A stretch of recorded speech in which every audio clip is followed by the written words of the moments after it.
ఒకింట్లో ఉదయం తలుపులు తెరుచుకోలేదు. లోపల నుంచి ఎలాంటి శబ్దం వినిపించలేదు. పిలిచినా స్పందన లేదు. అనుమానం వచ్చిన స్థానికులు తలుపులు తెరిచి చూడగానే ఒక్కసారిగా షాక్కి గురయ్యారు. ఆ ఇంట్లో జీవితం ఆగిపోయింది. ఒకరు కాదు, ఇద్దరు కాదు, ఒకే కుటుంబానికి చెందిన 3 మహిళలు శవాలుగా కనిపించారు. క్షణాల్లో ఆ వార్త ఊరంతా వ్యాపించింది. ఒక కుటుంబానికి చెందిన 3 మహిళలు ఒకే సమయంలో ప్రాణాలు కోల్పోవడం సాధారణ విషయం కాదు. పైకి కనిపిస్తున్న దృశ్యం ఒకటైతే దాని వెనుక దాగున్న కథ మరొకటి. ప్రతి గదిలో నిశ్శబ్దం, ప్రతి వస్తువులో ఒక క్లూ, ప్రతి అడుగులో ఒక అనుమానం. అందుకే పోలీసులు కూడా ఈ ఘటనను అత్యంత జాగ్రత్తగా పరిశీలిస్తున్నారు. కుటుంబ సభ్యుల వాంగ్మూలాల నుంచి ఫోరెన్సిక్ ఆధారాల వరకు ప్రతి అంశాన్ని జోడిస్తూ అసలు నిజాన్ని వెలికితీసే ప్రయత్నం చేస్తున్నారు. ఎంతకీ అసలు ఆ ఇంట్లో ఏం జరిగింది? 3 మహిళలు ఒకేసారి ఇంత దారుణమైన నిర్ణయం ఎందుకు తీసుకున్నారు? నిజంగానే ఇది సామూహిక ఆత్మహత్యేనా, లేక ఈ మరణాల వెనుక ఇంకా వెలుగులోకి రాని మరో నిజం దాగుందా?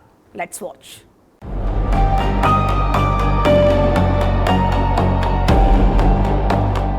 కృష్ణా జిల్లాలోని గూడూరు మండల పరిధిలో ఉన్న పొట్టేలు గుంటపేట గ్రామంలో ఒక్కసారిగా విషాదం అలుముకుంది. ఒకే ఇంట్లో అనుముకొండ రజని, ఆమె కుమార్తె గౌరీ, కోడలు మధు మృతదేహాలు కనిపించాయి. 3 ఉరేసుకుని ఆత్మహత్య చేసుకున్నారు. సమాచారం అందుకున్న వెంటనే ఘటనాస్థలికి చేరుకున్న పోలీసులు ప్రతి గదిని, ప్రతి మూలను నిశితంగా పరిశీలించడం ప్రారంభించారు. ఒకే కుటుంబానికి చెందిన 3 మహిళలు ఒకేసారి ఆత్మహత్యకు పాల్పడడం అరుదైన ఘటన. అందుకే మొదట పోలీసులు ఈ కేసును అన్ని కోణాల్లో పరిశీలిస్తున్నారు. నిజంగానే 3 స్వచ్ఛందంగా ఆత్మహత్య చేసుకున్నారా, లేక ఈ మరణాల వెనుక వేరేదైనా కారణం ఉందా అనే కోణంలో దర్యాప్తు చేస్తున్నారు.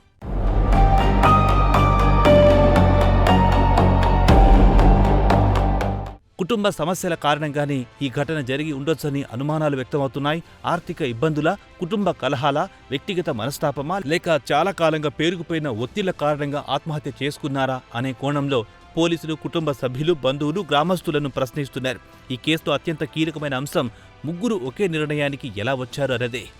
ఒకరు ఆత్మహత్య చేసుకోవడం విషాదమే, కానీ 3 మహిళలు ఒకే ఇంట్లో ఒకేసారి ప్రాణాలు తీసుకోవడం వెనుక బలమైన కారణం లేకుండా ఉండదని దర్యాప్తు అధికారులు భావిస్తున్నారు. ఆ నిర్ణయం ఒక్కసారిగా తీసుకున్నదా, లేక రోజుల తరబడి మానసిక ఒత్తిడిలో ఉండి చివరకు ఆ దారుణ నిర్ణయానికి వచ్చారా అనే కోణంలో కూడా విచారణ సాగుతోంది.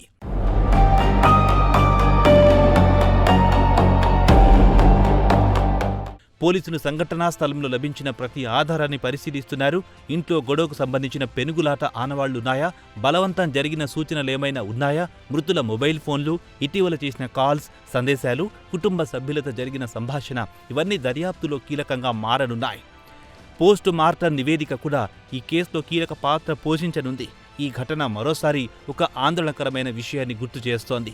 కుటుంబాల్లో సమస్యలు కనిపించకపోయినా చాలామంది తమ బాధలు బయటకు చెప్పకుండా లోపలే మోస్తుంటారు. ఆర్థిక ఒత్తిళ్లు, కుటుంబ బాధ్యత, ఆరోగ్య సమస్యలు, బంధాల మధ్య విభేదాలు ఇవన్నీ ఒక్కొక్కటిగా మనసుపై భారంగా పేరుకుపోతుంటాయి. ఆ బాధను పంచుకునే వ్యక్తి లేకపోతే కొందరు తీవ్ర నిర్ణయాల వైపు వెళ్లే ప్రమాదం ఉంటుంది. అయితే ఈ కేసులో అలాంటి పరిస్థితులే ఉన్నాయా, లేక దర్యాప్తులో మరో కొత్త కోణం వెలుగులోకి వస్తుందా అన్నది ఇంకా తేలాల్సి ఉంది. ప్రస్తుతం పోలీసులు ఈ మరణాల వెనుకున్న అసలు కారణాన్ని వెలికితీసే ప్రయత్నంలో ఉన్నారు. మృతదేహాలను పోస్టు మార్టం కోసం ప్రభుత్వ ఆసుపత్రికి తరలించారు.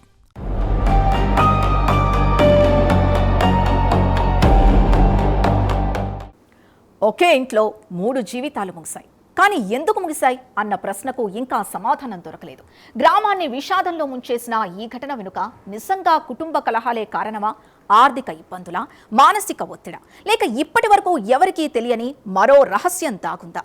ఈ ప్రశ్నలకు సమాధానం దర్యాప్తు పూర్తయిన తర్వాతే స్పష్టమవుతుంది. అప్పటి వరకు ఈ ఇల్లు ఒక విషాదం మాత్రమే కాదు, ఇంకా ఛేదించాల్సిన ఒక మిస్టరీగానే మిగిలిపోతుంది.